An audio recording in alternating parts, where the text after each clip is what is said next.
Hello and welcome to coverage of Grand Prix Minneapolis. Marshall Sutcliffe in the booth with Jacob Van Lunen. We are in the quarterfinals. Brian Brown Duin, Millirapod, he made it. He qualified for 3 Pro Tours. He's got to have a big relief, but he's not done yet. He wants to win this GP. Standing in his way, Sean McLaren, number 19 on the top 25 Pro rankings, your Pro Tour Born of the Gods champion, playing an interesting twist on the deck that he actually won the Pro Tour with blue, white, red control with Kiki Jiki this time instead of, well, some more removal spells. Yep, I had an opportunity to talk to Brian before the top 8 here, and obviously he's gushing over qualifying for 3 Pro Tours with, 1 tournament, but he's going for gold now. And I had a little talk with him and told him, each match in this top 8 is another tournament that you're going to have to fly to later this year to get those points. Because you're going for gold now, and you need to remember that. This tournament is not over, and he recognizes that, and he's ready to battle. And battle he shall, although no permanents besides lands on the battlefield yet, and it's going to be land go, land go, land go, land go here. Let's see what Sean McLaren can come up with.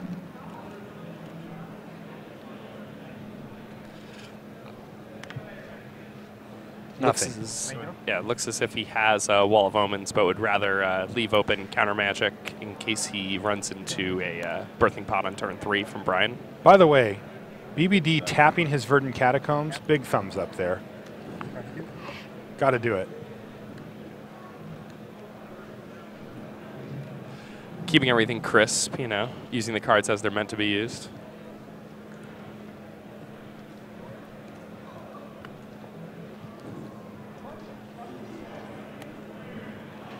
BBD falls to 18 off of his 2 fetch lands here.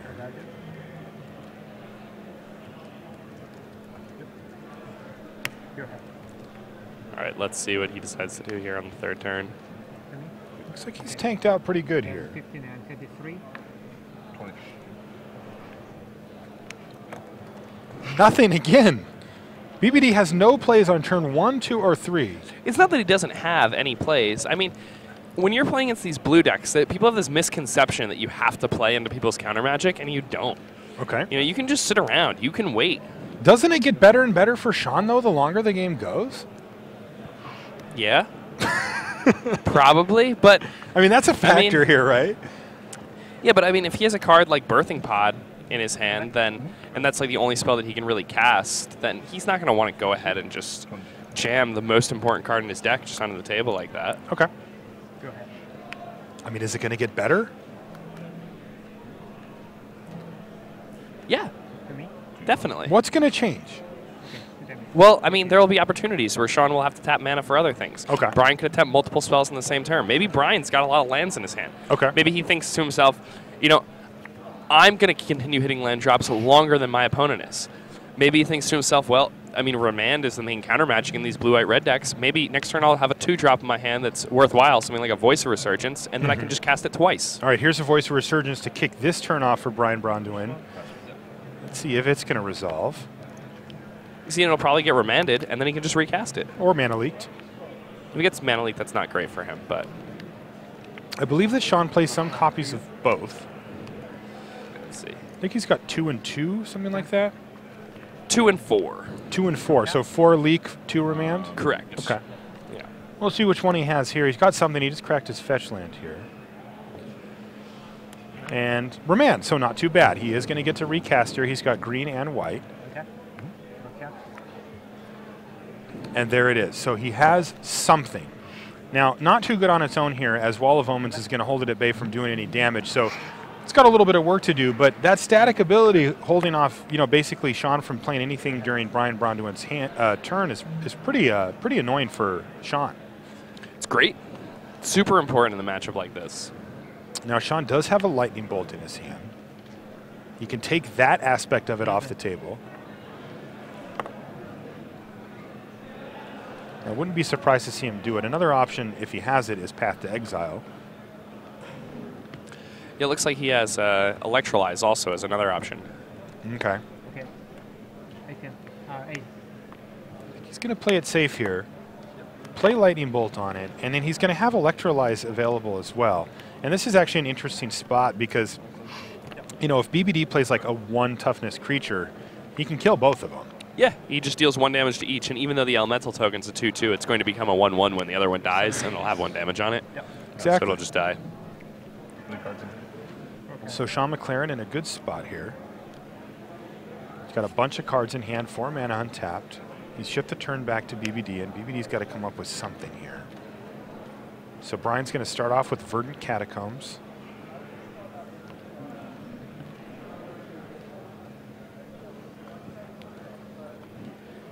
Yeah, so, I mean... And it's going to be a Kitchen Finks for Brian Braun-Duin. Another very good card in a matchup like this.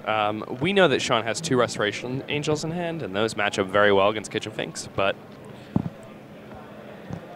Kitchen Finks does apply a good amount of pressure. It helps play around Wrath a bit.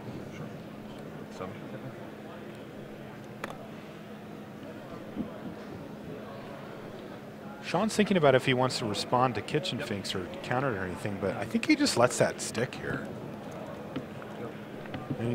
And seems BBD, likely. I believe, is just past the turn back, so I think we're just going to see Restoration Angels, because this is one gear that Sean McLaren's deck has. It's really nice. I think we're going to see Abrupt Decay maybe hit this Wall of Omens. Can you think of anything else that Brian would be cracking his land for here? No, it's definitely an Abrupt Decay. Okay. I mean, he just doesn't want to allow Sean to just grind through and create all this card advantage. I mean, especially if Sean has another Angel in hand, then that wall is going to accrue a lot of value, and he didn't want to go ahead and he didn't want to go ahead and just use the removal spell on it and get behind right away. But right there, that Abrupt Decay is not card disadvantage, because even though you're killing something that can trip for the other side, it was going to draw Sean an extra card anyway. So. And like I said, getting that blocker out of the way is important. This does get interesting, though, because one gear that Sean McLaren's deck has is Restoration Angel, and just start beating down. I mean, it can put a pretty quick clock on you. You can activate a Celestial Colonnade on that last hit to get in an additional 4 damage and sort of close the door on your opponent pretty quickly. And there's step 1 towards Sean McLaren moving on to the semis. He's going to battle in there with his Restoration Angel and pass the turn back. Now he's got Restoration Angel in hand that he can use as a flash blocker to kill the elemental or put a counter on the Kitchen Finks. He's also got Sphinx's Revelation in his hand too, which would be for 3 at this point, which is pretty significant. He's got a lot going on, and he has no real reason to do anything on his turn, so he's just going to ship it back.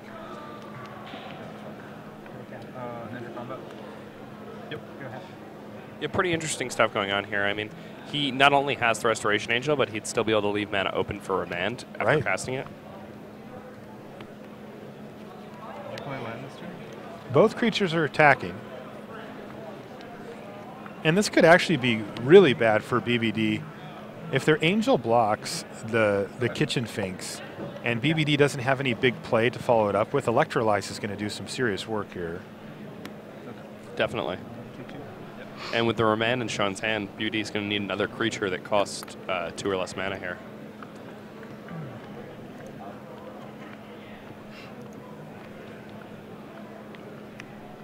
Yeah, make that 3 or less now. 3 or less now, yeah. Thanks to the land drop there.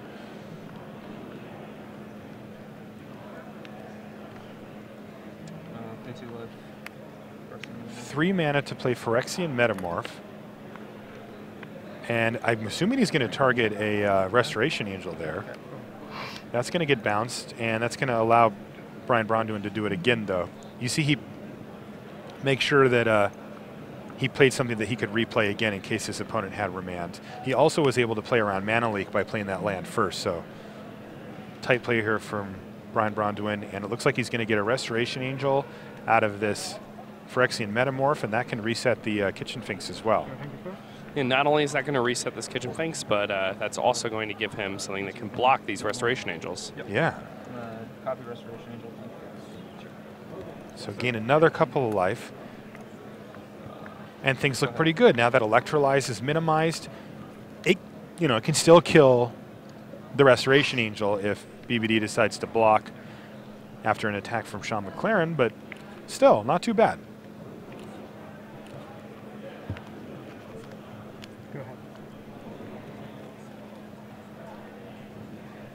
And Electrolyze, never really dead in a matchup like this. No. It's absolutely one of the best matchups for that card. For sure. And things like Birds of Paradise, Noble Hierarch just been picked off. And the worst case scenario for Electrolyze is that you just aim it at your opponent's head, have him take 2 and draw a card. You know, that's your I'm real sad about this scenario. Not bad at all. I mean, these games become races pretty often. We've seen that before. We watched Sean McLaren win on the last turn of extra turns in time. And there was extra turns, too. Yeah. 7 of them. 7 extra turns. Yeah. All right, 1 Restoration Angel hits the red zone here. And BBD's not in a great spot. If he blocks it, he opens it up to getting it bolted or, in this case, electrolyzed. If he doesn't block it, he takes 3, but he doesn't really have a great attack with it on the backswing because Restoration Angel's going to sit there and be able to block other things. Yeah, target.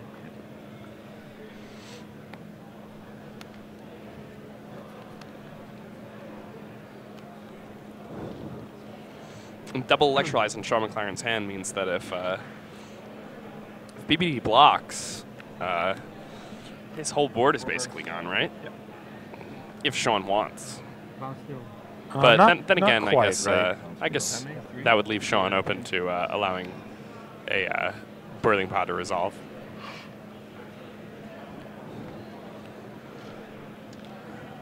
I'll take 3. So I don't think that there was a block here. I think Brian No, it Bonduin doesn't took look it like and it. dropped down to 11.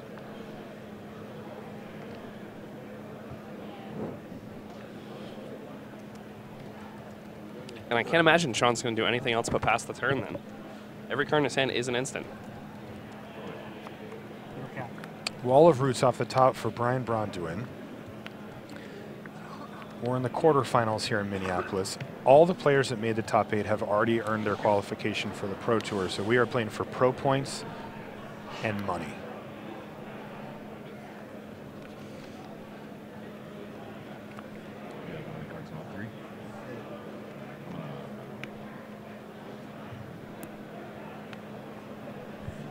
Okay. My turn?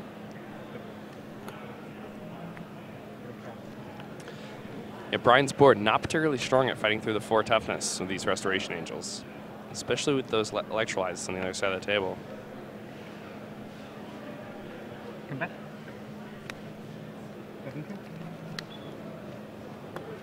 Now, Pretty deliberate play here from all players. You don't want to do some silly folly here in the top 8. it may seem like they are playing slow, but this is a pretty tense matchup. This is for all of the marbles. Speaking of the marbles, here's Birthing Pod for Brian Bonduin. He once again plays around Mana Leak by paying Phyrexian mana, dropping himself down to 9, though, in the process. And yeah, Sean McLaren has nothing to do about it. He's got another Restoration Angel in his hand. That'd be his 3rd. He's also got the double Electrolyze we've been talking about and a Sphinx's Revelation. 6 mana on board right now.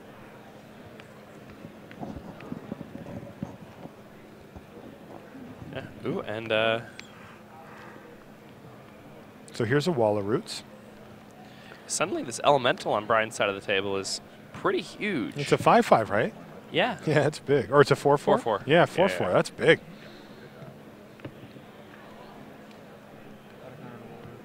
And I think we're going to see a Birthing Pod activation here. Yeah, and instead of paying the 2 life for that, he's going to use the Wall of Roots to give himself a counter. Looks like Randy has an update for us. I do. It is not easy to resolve a 4-mana sorcery against a blue-white-red control deck, but Jun-Young Park just did it. Wow. He managed to get enough extra land that he could play. He baited a counter, got him down to 3 mana, played the sorcery, had the counter backup. So Jun-Young Park pulled it off. He's up a game with his Scapeshift deck against Nick Bonham and the blue-white-red control. The Scapeshift deck, man. You're happy. It's the deck for the weekend.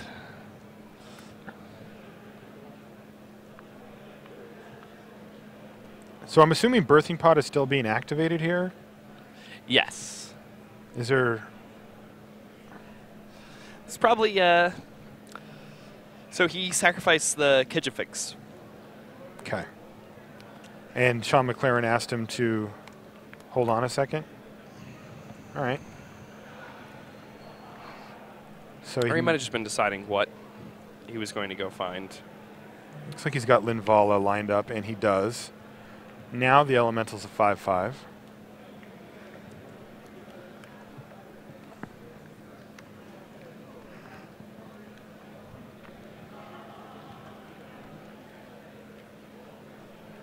Yeah, this is getting to the point where Brian Brodnewin has, all of the stuff that he wants. He has the birthing pot in play. And his life total may be dwindling, but things don't look too bad for him at this point. And he's lined up an attack here with the 5/5 elemental. Do we think that Sean is going to block and use that electrolyze to get rid of it, or he'll probably just take it, I imagine? He'll probably just take it. At 15 life, he's not really going to die anytime super soon.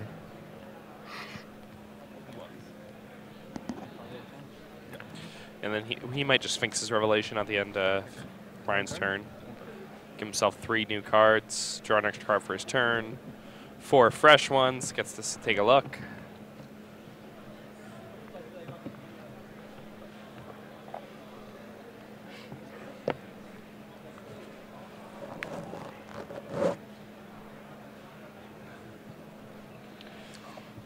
Brian Brodnewin. A lot of options for the coming turn here. All right, here's Sphinx's Revelation from Sean McLaren. He's looking to give himself some more options, and he finds 3 of them there. Looks like lands.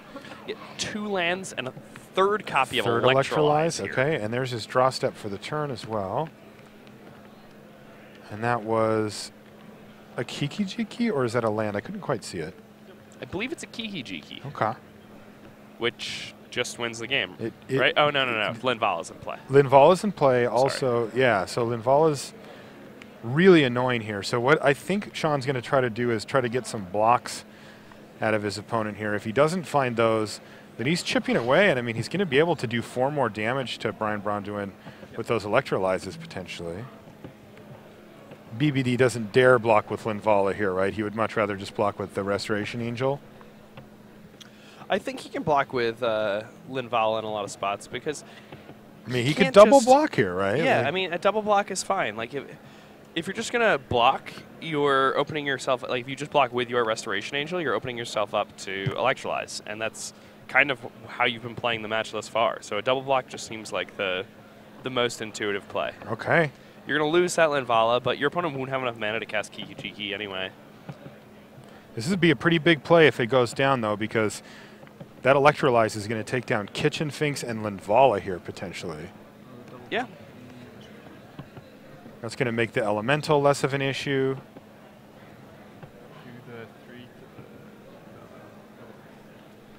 And that does, in fact, happen here. And there's Sean McLaren. BBD knew was coming, though. And here's a draw step. It's a Lightning Bolt. That's really So good. he can actually just kill that Elemental right now if he wants.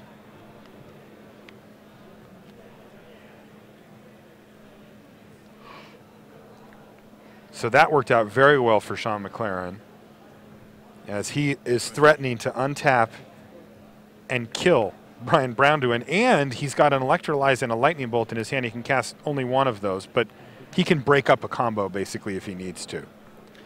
Yeah, here, Brian has a few different options. Brian can sacrifice his Wall of Roots, go find himself an Eternal Witness, and attempt to recast the Linvala to protect himself from that Kiki-Jiki. Okay. Of course, he doesn't know the Kiki-Jiki is there. He knows it exists. Oh, yeah. In McLaren's deck. They have seen each other's deck lists. Doesn't know he has it in his hand, of course. Yes. Yeah, Brian Brodnewin is a leg up on the rest of Sean McLaren's competition over the course of the weekend, as Sean has just been getting people with that Kiki-Jiki combo. But Yeah, it will so be much more difficult to get Brian Brodnewin with it. Randy, what's going on our side tables? Well, I just watched Nathan Holliday with Malirapod against Andrew Huska, who's playing Jund, and Bob got the job done. Thoughtseize made sure there was no birthing pod from Holliday. Dark Confidant came down on turn 2. By 3 or 4 turns later, Nathan Holliday was just saying, Emrakul, please reveal Emrakul. It's my only chance. I need you to reveal Emrakul. He did not reveal Emrakul. Didn't get there. Okay. No. Funniest fact from that match, I think, though, is Nathan Holliday's, the cards that he's shuffling up are actually in their 3rd Grand Prix top 8. He borrowed them from Sam Pardee. Oh, wow. Maybe it's the deck. Oh, man. It's got to be the cards. Yeah, man, maybe Weeby Weeby Squash Banana. Like Rafiki, like, cast a spell on it. There you go. Shook the mangoes over it or whatever. So birthing pod looks like it's going to be activated here. Oh, it's definitely getting activated. The question is for what? Yes. So you can sacrifice this Wall of Roots and get a Eternal Witness. Or you can sacrifice the Phyrexian Metamorph and get Revelark. He's going to get Revelark.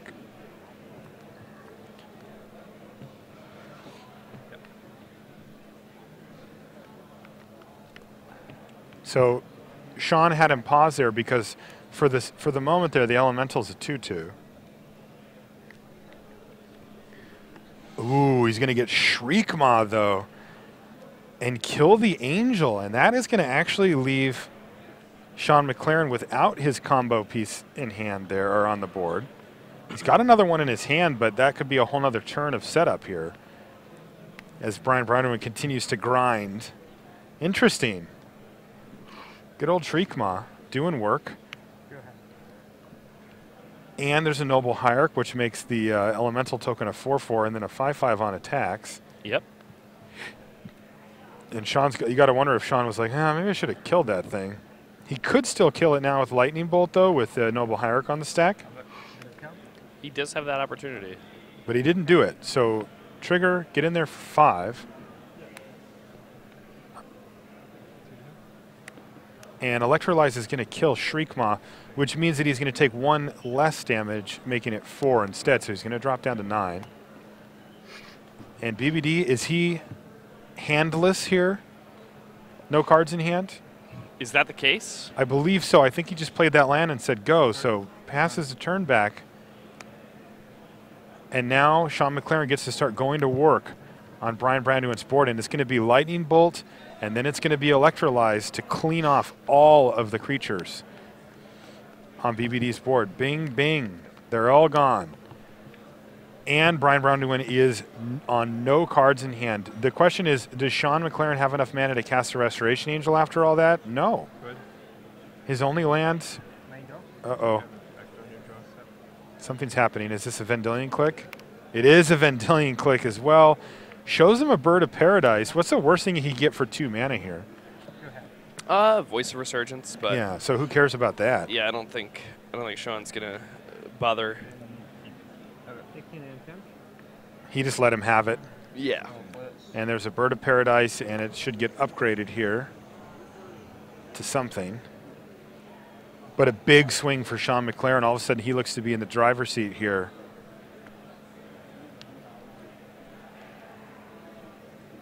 I wonder if it's just quicker to try to kill his opponent using Celestial Colonnade and his Vendilion Click. Okay, that is also a bad one. Yeah, I think that the Voice of Resurgence was pretty ignorable, but Scavenging News is not. Definitely not. Okay. Yep. And I think Sean must have just showed him. Okay, so he showed him the land, the Restoration Angel, and the Kiki Jiki.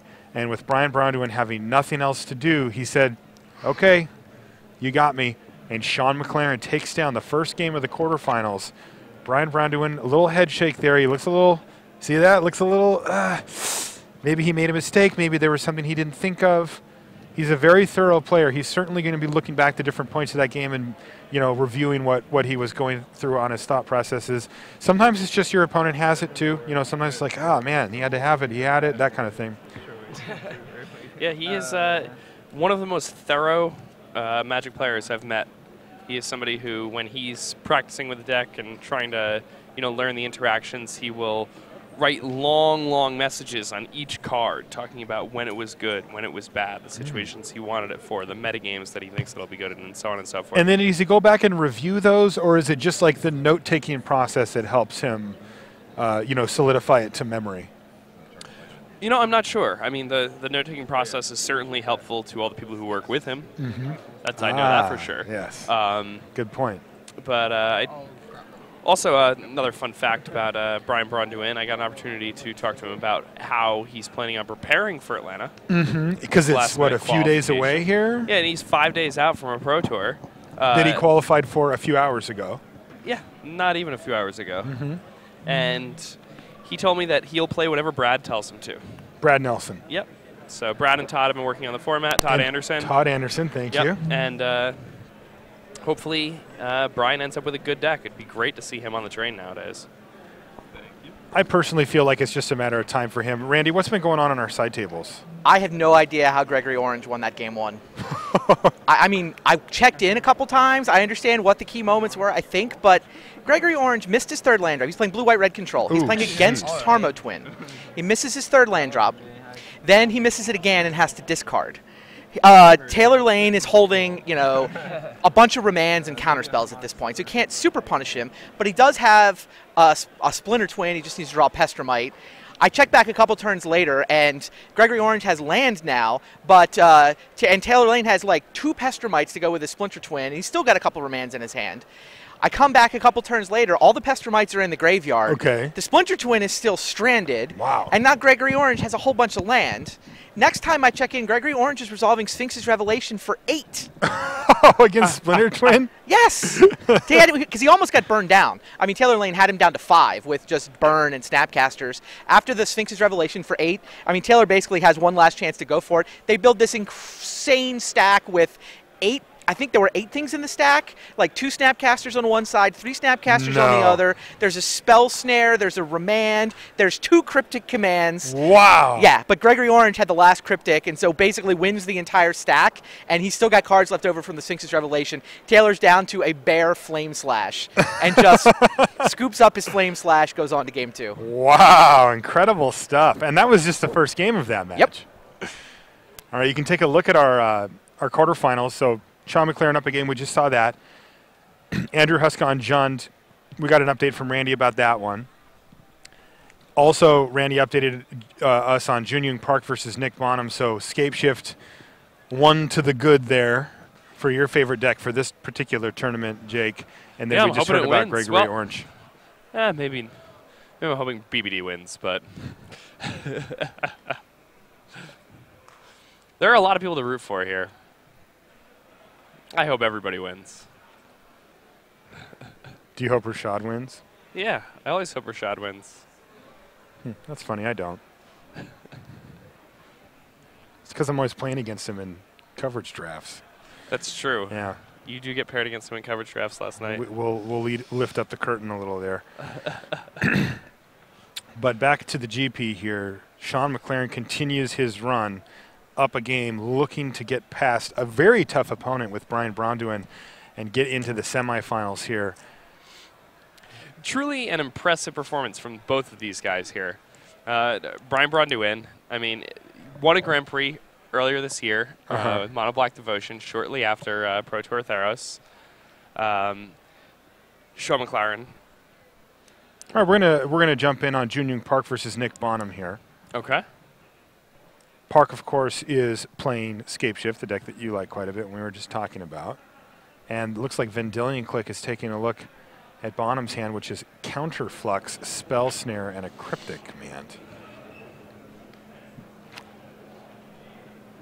And looks like an Eidolon of Rhetoric there.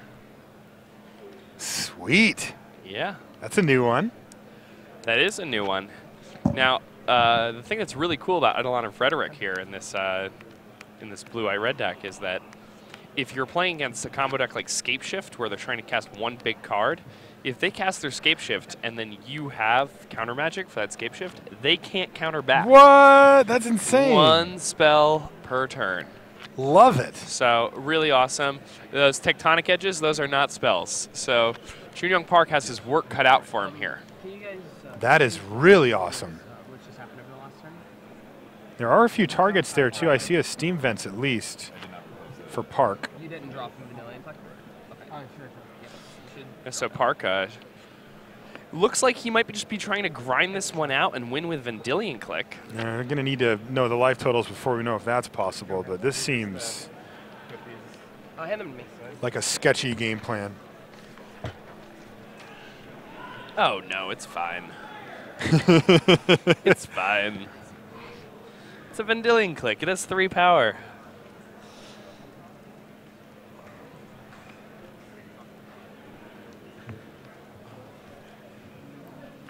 All right. Is Randy has more Vendilion Click updates. drawing a card? No, I was just coming over to talk about this. I didn't know you guys were on this match. It's crazy. So the Eidolon there, Park plays the Vendilion Click, gets to take a card. You don't get to draw from the Vendilion Click because you've already drawn a card that turn. That's so Vendilion nasty. Click is even better. Yeah, super nasty. That's very much, he got hoisted on his own petard, right? That is brutal. Yeah, Nick Bonham's own Eidolon just denied him the replacement draw off of Jun Young Park's Vendilion Click. Wow, we were just talking about what that Eidolon of Rhetoric does as far as control matchups go, where you get to cast one spell. If your opponent counters it, you're like, yeah. Yeah, you don't get to counter back. I mean, it's a singleton in his sideboard. I wasn't sure whether it came in this matchup or not. It does seem very relevant with Romans and whatnot. All right, let's head back over to our main feature match. They are underway. And here we are. Brian Brown doing a good start for him, Noble Hierarch. Sean McLaren, though, has fetched up an untapped Steam Vents, which means that Noble Hierarch might not be long for this board state. All right, so that's a really good start for Brian there. Turn 1 Noble Hierarch. Yeah, we already covered that. As it hits the bin. Sean McLaren, Lightning Bolt wastes no time killing that. And no turn 2 play here for Brian Brown doing, even though Sean McLaren was tapped out.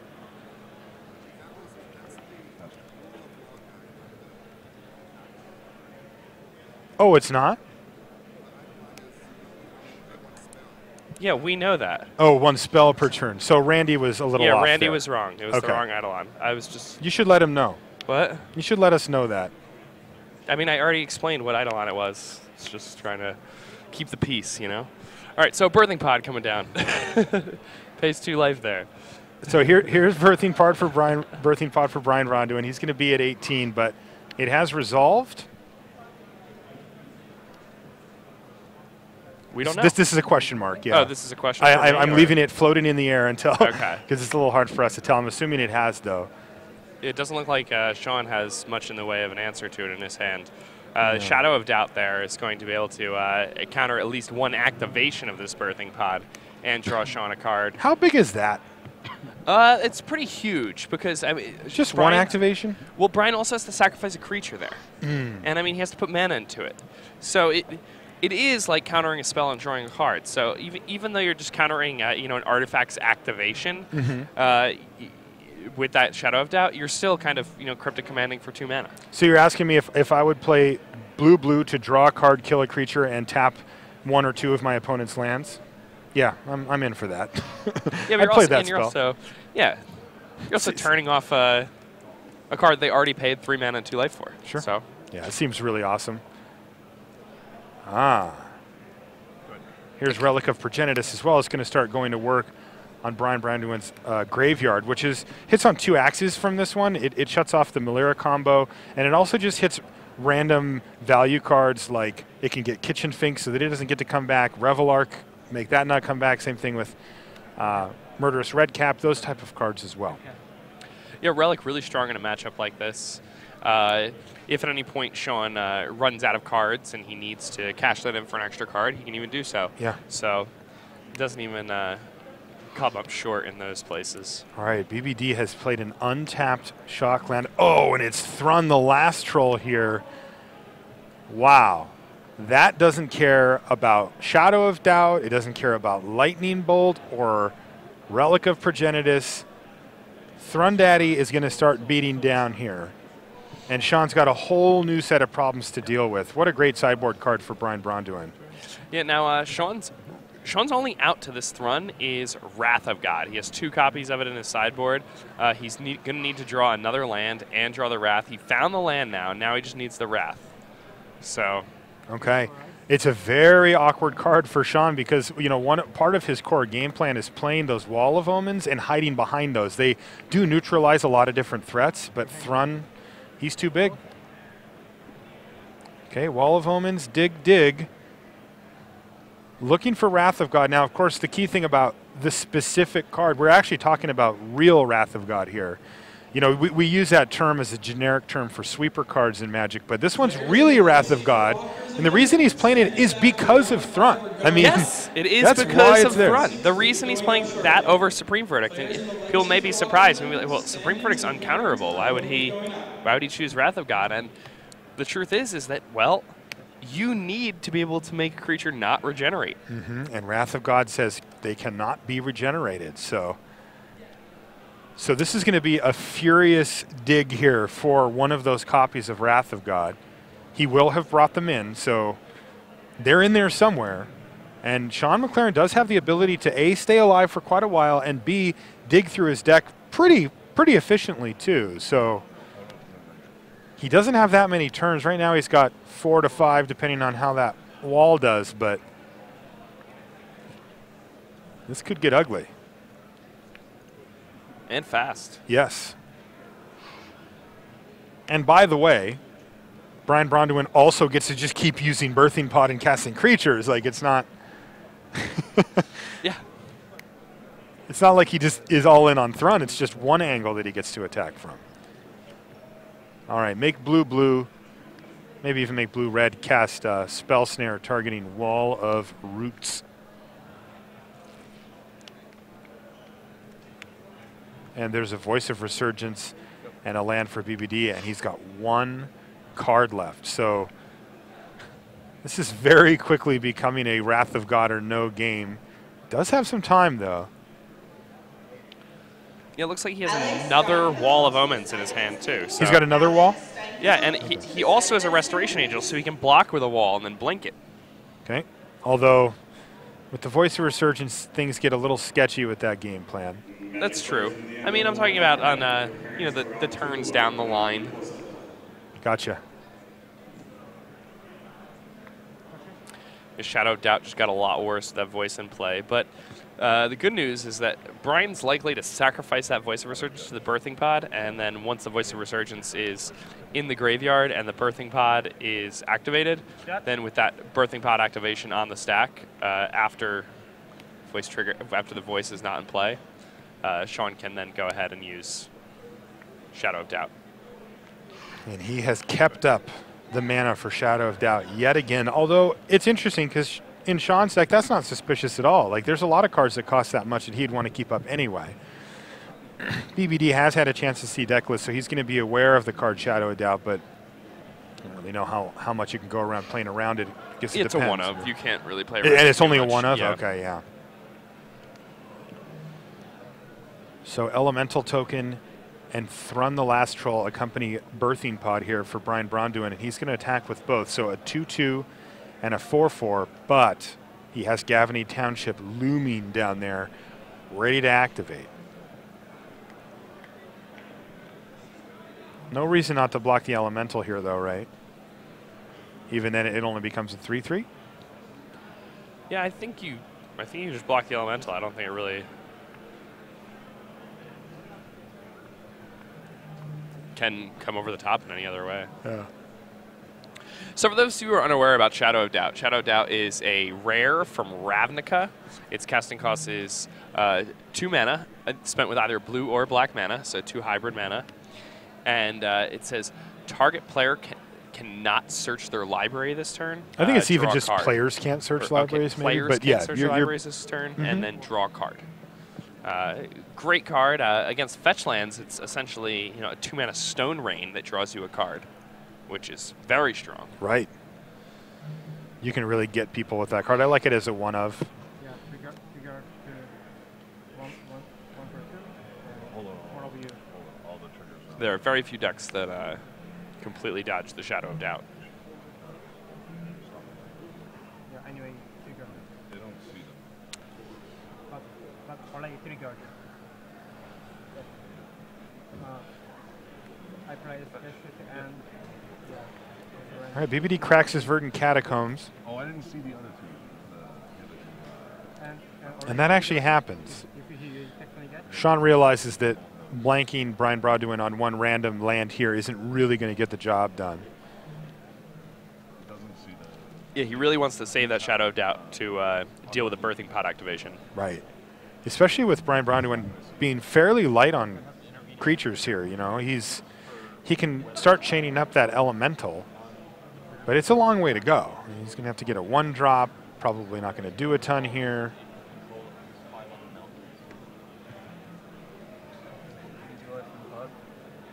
Ooh, he's going to sack Thrun the Last Troll here, and Ooh. Boom! Shadow of Doubt. Yep. Unbelievable. Thrun the Last Troll hits the graveyard. Sean gets to draw a card off of that transaction. That is brutal. That is very brutal. As advertised, Jake, brutal. Yes. BBD cracked that fetch, tried to get him to cast it, but Sean wasn't biting.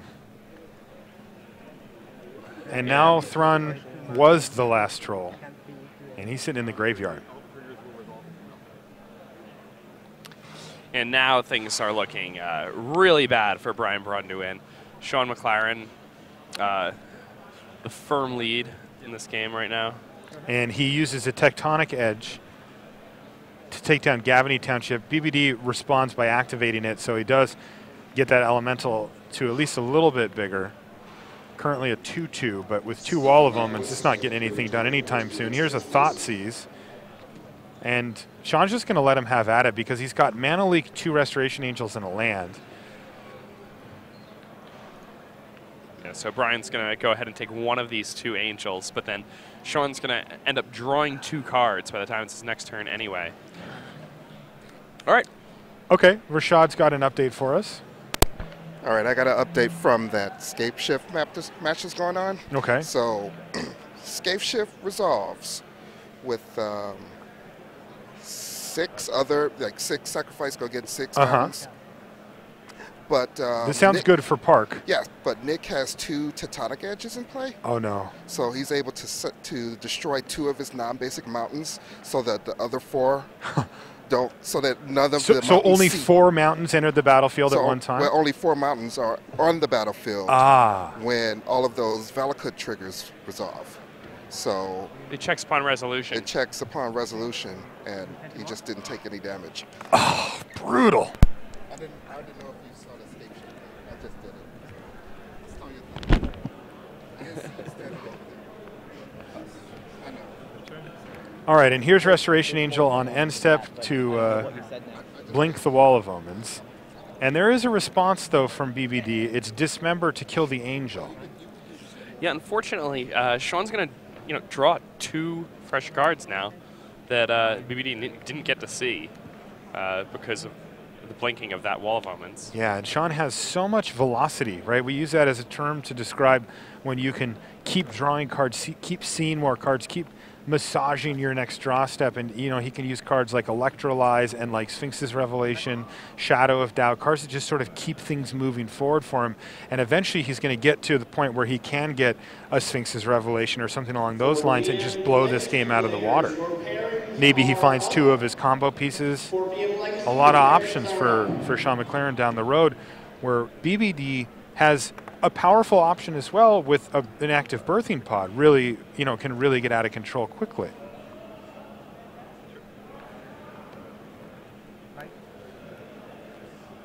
Sean considering throwing the Mana Leak here just to make him tap. Doesn't really do much. I think he's just kind of like sweating every Posturing decision a little bit. Yeah, I mean, he's got, you know, a top 8 to think about. He's only 2 lands and a Mana Leak here. Okay. So BBD still very much in this. Absolutely. Even though Sean drew all those extra cards. I mean, he has an active Birthing Pod. Yeah. That is always dangerous if you're sitting on the control player side of the table here. And Birthing Pod's going to get active, and BBD's not assuming anything here. So. All right, that happens. And now he's going to start building his board back up, piece by piece. Sean McLaren's at 8. So here you think he's going to go grab Voice of Resurgence? That or the Ooze.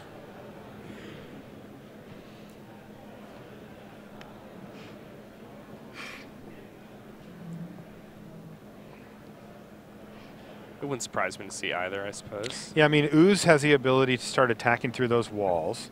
And it can also randomly eat lightning bolts and stuff so that the Snapcaster mages on Sean McLaren's side get a little bit worse.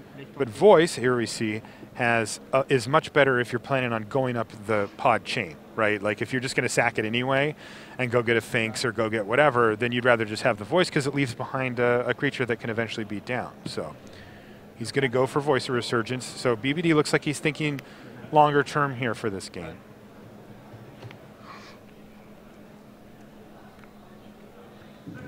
We're going to see Birthing Pod activated probably for the rest of this game. Every turn. Yeah, I mean, he knows that there's only one shadow down his opponent's deck. However, he also knows that Snapcaster Mage is something that he needs to watch out for. Yeah, so this is going to get sketchy for him. And BBD is going to waste no time with the block. He was going to go from 9 to 5, but he does not. He chump blocks with Birds of Paradise, draws his card for the turn. Come back. 33. No, Voice of Resurgence.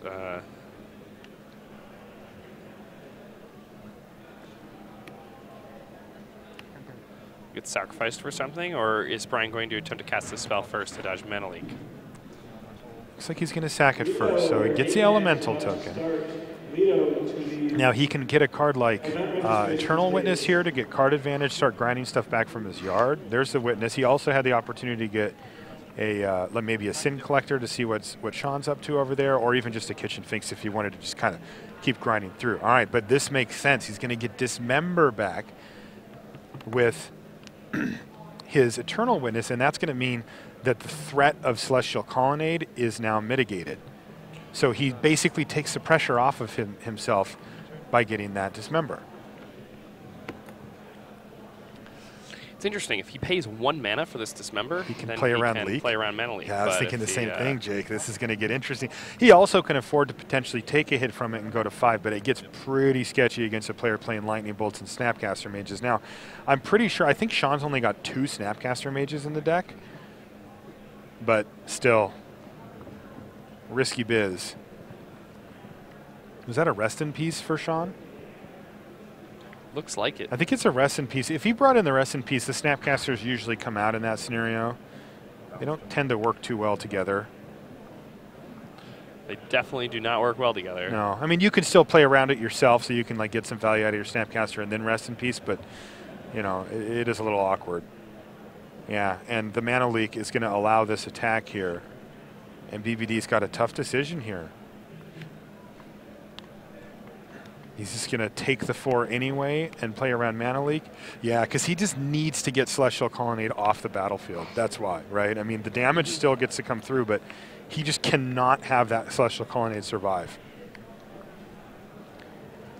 Okay, here's Rest in Peace.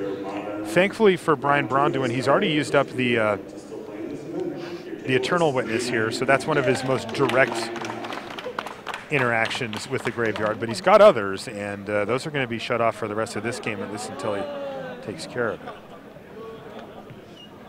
Yeah, this Birthing Pod also now can chain up to 4. Yeah. And still some very strong 4s in BBD's deck. 나 정리 되는 줄 알고 했는데 완전 정신이 거잖아 이거. Randy, I heard some clapping over there. What happened? Yeah, the clapping is for Jun-Young Park. Ah. So Rashad filled you guys in on the double Tectonic Edge play, right? Yes. It was actually even cooler than that because Nick Bonham was holding Shadow of Doubt in his hand, chose not to cast it as a response to Scape Shift because he wanted his opponent to sack all his lands and search out everything and get in with the double Tectonic Edge. Sick. Do you know what that doesn't solve though? Huh. It doesn't solve Batterskull. So the random Batterskull in from the sideboard just kept chipping away, and yeah, Nick never came up with an answer to Batterskull. He wound up trading Celestial Colonnades for Germ tokens only to see the thing get replayed. So Batterskull got there in the end, and Jun-Young Park advances. So 2-0 Scape Shift through to the semis. Awesome. Thank you, Randy. Yeah, I did also, when I got confused earlier in this match, the Eidolon of Rhetoric, I swear I saw Nick Young not draw a card from a Vendilion Click, so I assumed it must have been Spirit of the Labyrinth. But to clear that up, it was Eidolon of Rhetoric, not Spirit of the Labyrinth. I think he just missed a card draw off the Vendilion Click, and then my apologies for my confusion. No worries, no worries. All right, so BBD is fully underway here. He drew and played a Ranger of Eos, and he got himself some creatures, including a Viscera Seer, and he's also got the Noble Hierarch there. That made the Elemental big enough to bash through one of the Wall of Omens, which prompted a chump block here. And it looks like BBD might be able to squeak this one out. I mean, even he after was he was on the ropes. Way down. But again, you know, we talked about it, you and I, Jake. We said, look, he's got an active birthing pod. You can never count somebody out who has an active birthing pod going. Yeah, just a couple of one casting cost creatures suddenly become this entire army. Exactly. Over the course of a few turns. You know, Sean had a few dry draw steps, and that's all it took. So the Eternal Witness became a Ranger, became this entire board state outside of that Elemental. Gets out of hand.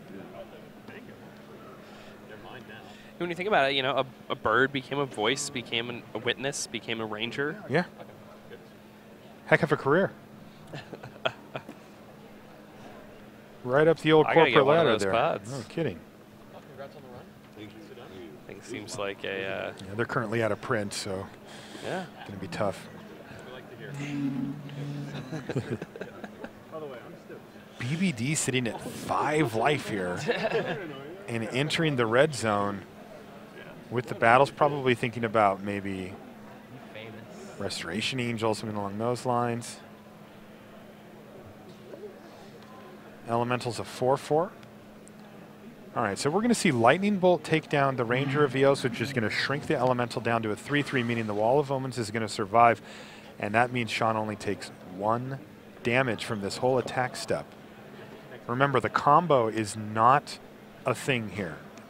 He's got a Viscera Seer, but all the cards that would go to the graveyard are instead being exiled. So that effectively shuts off the Birthing Pod combo here, that the Malira Pod combo. Still, that Viscera Seer, pretty relevant. Gets to scry quite a bit with that. There we saw Sean went for a Lightning Bolt on a Ranger of Eos, and Brian got to take a peek at the top of his library. And now he's in the tank. It looks like he decided to keep it on top, which has to favor Brian here. Looks like Randy has more news for us. Okay. Yeah, good news for Nathan Holiday and the pod deck that's in its 3rd Grand Prix top 8.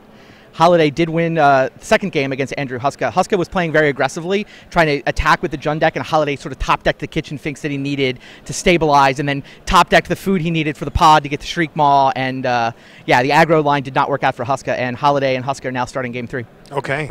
BBD just sacked the Noble Hierarch here to the Birthing Pod, so we're digging for a 2-drop, and this one's another Voice of Resurgence.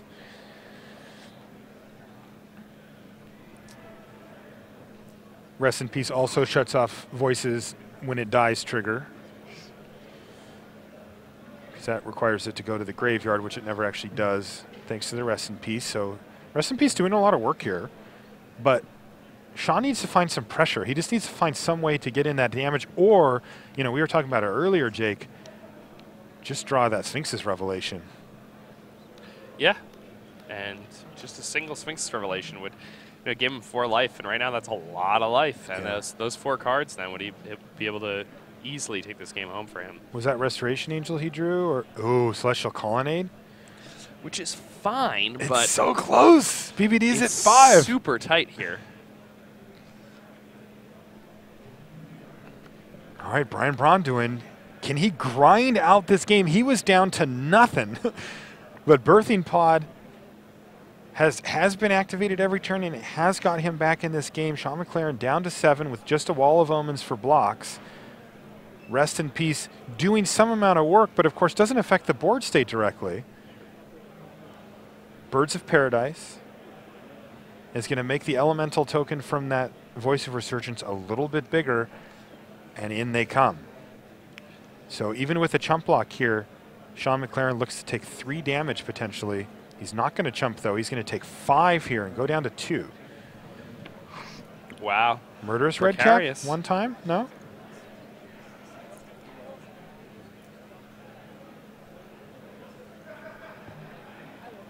Yeah, Brian Brunduin. No way to get up to Murderous Red Cap right now. No 3s in play here. Assuming he still has Kitchen Finks left in his deck, does he want to bolster his life total by sacking the Voice? I imagine he'll just sacrifice... I would sacrifice the burn to get another Voice. It gets him out of range of Activate My Colonnade and Electrolyze You. It does not get him out of Lightning Bolt plus Colonnade range if he were to do that, though. So I don't know if it's worth it to, for the life gain there. But he has the bird to protect himself from the. Oh, of course, colony, of course. So that's huge here. I yeah, forgot and about actually the bird. the game that he played to get himself into top 8, he had to chump block Colonnade with a bird. Yes. Turn before he died, and then he swung back for exactly lethal. So. And another bird earlier gave its life to block a Colonnade in this game as well. Yeah. Yeah, this is huge. So he does get Kitchen Finks, goes up to 7, has the bird. That innocuous Birds of Paradise there Yeah. could potentially seal this game up for Brian Braunduin and put him into a game 3 in the quarterfinals. He was so far behind, but Sean just hasn't been able to close things out. All day, Celestial Colonnade has been trying to knock BBD out of this tournament, and all day, Birds of Paradise have been sacrificing themselves. It's awesome.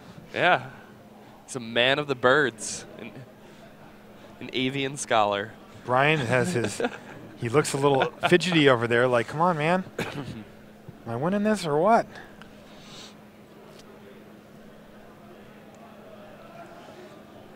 And this has been a wonderful game. Absolutely. Great magic here.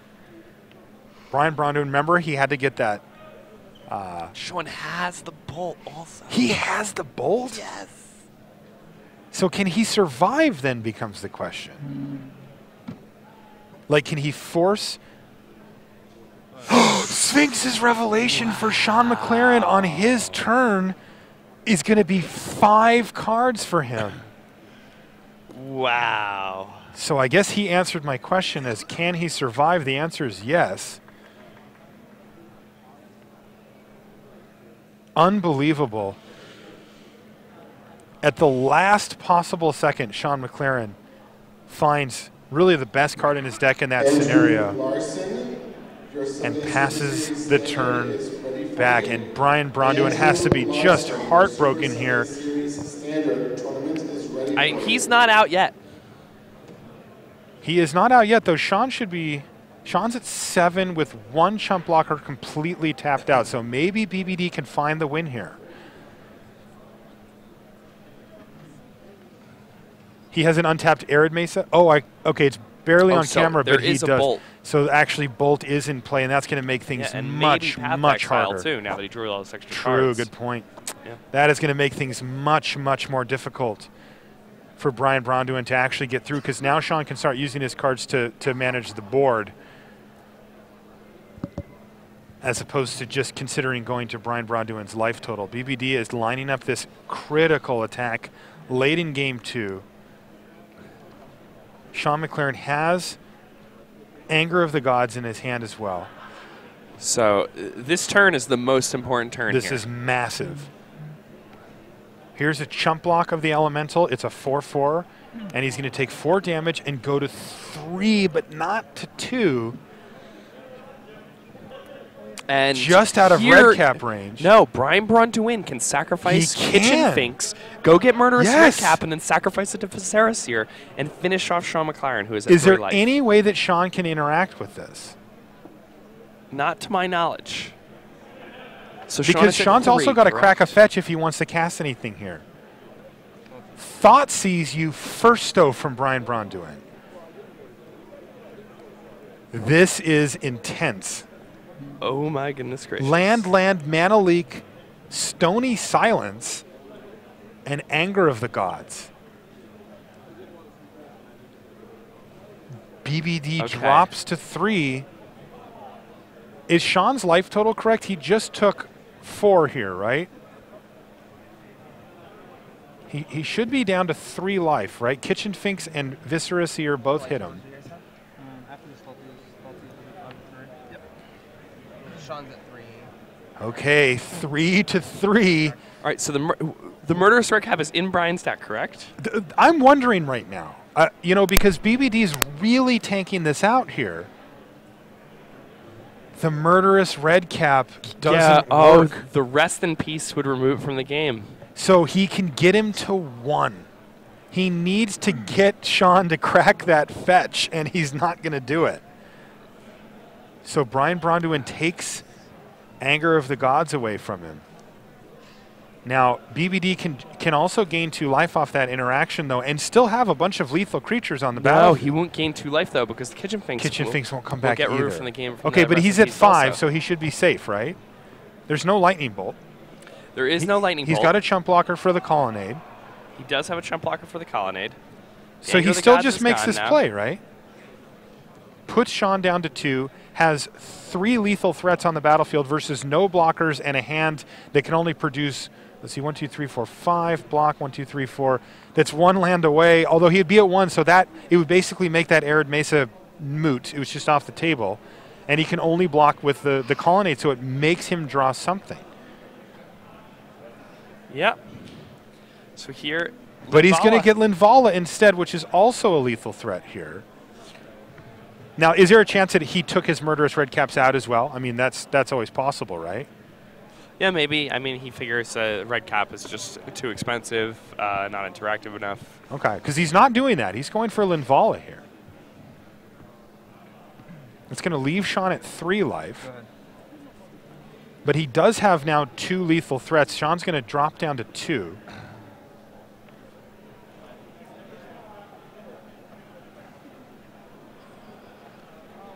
Wow, this game. This is intense. This game has been fantastic.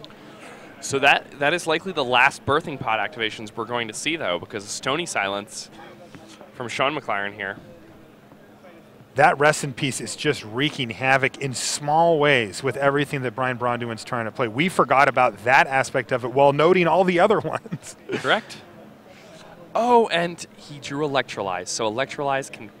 Oh, no, but now the Linvala's in play. Right, the Linval's in play, but I mean, does he make it chump block here? Like he can kill Well, the he can't bird? because then he'll tap all of his mana, and then he'll die to the Viscera Seer and Elemental token. No, he can kill the bird and the seer, right? And then activate his colonnade and attack for 4. Yeah. BBD's at 5. Exactly, it This doesn't is work that way. incredible. This is just fantastic stuff. This game is... Everybody is off by 1. Yes. Always. Yes. Then he forces a chump block if he goes Bird and Brian, and he makes Linvala block. But then he dies to Elemental and Viscera Seer. So remember, the Electrolyze will also draw him a card here, though. So, Yeah, so it there's could draw him into... There's something there. He Something does there not have also. enough mana to activate and use both colonnades here, though, right? Correct. He would also like to get Stony Silence on the battlefield here to turn that birthing pod off once and for all. To maximize his mana, he might actually want to activate the Colonnade and attack with it, and then tap it for mana while it's attacking also. Okay. Just But to before prevent the blocks bird are chump. before blocks are declared, to see if he can, find a way to get both of the flyers out of the way. Oh, I see what you're saying. If he draws into path or something. Yeah. But I guess if he draws a card, it's fine anyway. He's going to draw the card pre-combat anyway. Okay. So. 1 to you, 1 to your Bird of Paradise with Electrolyze. BBD can't do anything about it. He can sacrifice the bird, but it doesn't counter the spell because Electrolyze has 2 targets, and one of them is a player. He's going to sack it anyway just for the scry effect, but Sean's still going to get his card. What did he draw? It's another Electrolyze. 1, 2, 3, 4. Does he have Activate another land there? 1, 2. How many lands? He's got them spread out too far. 1, 2, 3, 4, 5, 6. I can see 7. He has 7, Rashad says, and there's number 8. So he can activate the Colonnade, attack with the Colonnade, Force a chump block. force a chump block, and then Electrolyze kills the remaining 2 creatures Sure. on BBD's side of the table. But that doesn't kill BBD. Well, yeah, but it leaves BBD with no cards in hand and no creatures in play, and But with an active birthing pod still. no, but he has Stony Silence. Oh no, He but can't he cast can't that. cast it Yeah. anymore. So with Yep. no creatures, which seems great. I mean, that's... Yeah. But we've seen Brian Bronduin with no creatures in birthing pod earlier in this game where it looked really down and out, and he came back. So this is lethal attack, so BBD says, yep, got to do it. Blocks.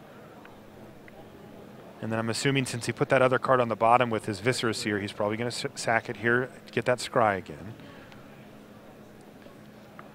Wow, this has been one incredible game.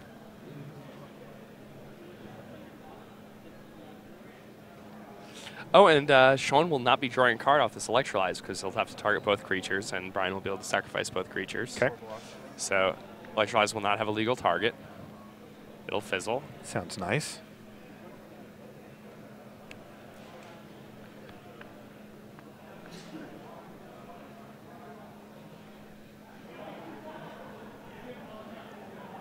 Sean's really thinking this over, but yeah, leaving him with just nothing left on the battlefield seems great. So here's first scry ability from Viscera Seer. Yeah, and that's going on the bottom. Brian, if he finds a 3-drop, remember he scried 3 times this turn. If he finds a 3-drop and the red cap's still in his deck, he can just play the 3-drop and then pot it into the red cap and then just win the game. See, so he is live. Yeah, or he could just top deck the red cap. Remember, he scried a lot. And he is aggressively scrying here. There's not that many cards that matter. Yeah, he should have sacrificed Linvala before the Viscera Seer. Whoops. He needs every scry he can get to try to find a 3 or a red cap here. Yeah, he does.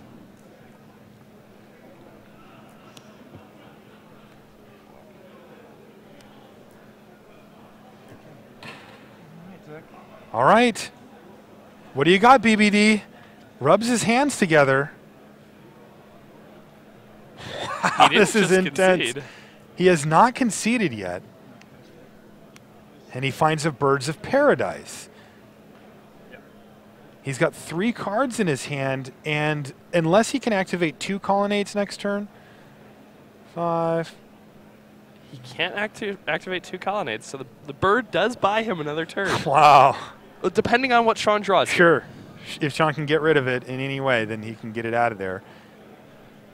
BBD doesn't have anything at 2 that he'd rather get. Like, there's nothing in the graveyard, so Ooze doesn't do anything. So he just needs a flyer.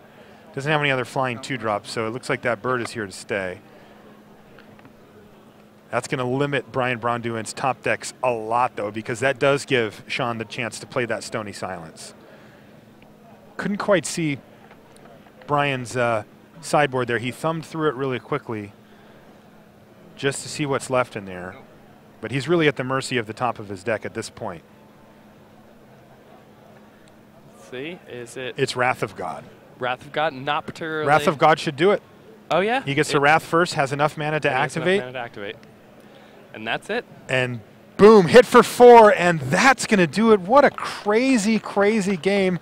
Sean McLaren lets out a subtle but intense sigh of relief as he advances to the semifinals here in Minnesota. Whew, I need to take a deep breath too. Randy, why don't you give us some updates on what's going on with the rest of our bracket? Yeah, we're ready for the semis. I know I am. So Nathan Holiday and Andrew Huska had a really interesting match. That's Pod versus John, if you recall. Nathan Holiday, afterwards, they were listening to the decompression, and Nathan felt like he's an advantage against most Jund decks, but Andrew Huska has his Jund lined up super well against Pod. In particular, he's